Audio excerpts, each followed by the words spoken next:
এবার করা হতে চলেছে ভারতীয় ক্রিকেট বোর্ড। প্রত্যেক ক্রিকেটারকে খেলতে হবে রঞ্জি ট্রফি কিংবা ডোমেস্টিক ক্রিকেট, পারফরমেন্স সঙ্গে ফিটনেস টেস্ট।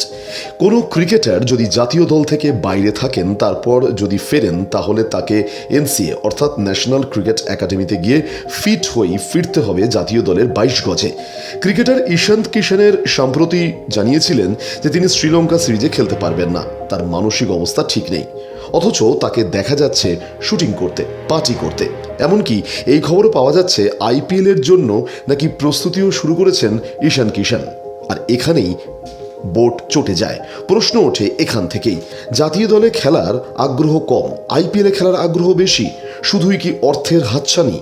এই ঘটনার পর এবার নড়ে চড়ে বসেছে বিসিসিআই। সূত্রের খবর, বিসিসিআই এবার সিদ্ধান্ত নিতে চলেছে যে ক্রিকেটার জাতীয় দলে খেলবেন, সে যদি চোটের কারণে কিংবা বিশ্রামের দরুন সে যদি মাঠের বাইরে যায়, তাহলে তাকে আবার ডোমেস্টিক ক্রিকেট খেলেই জাতীয় দলে ফিরতে হবেন। এটা একেবারে করতেই হবে।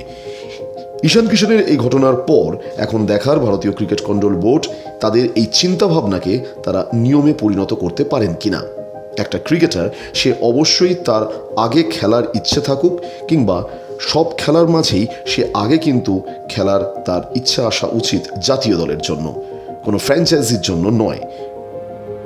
ব্যুরো রিপোর্ট, বাংলার পালস টিভি।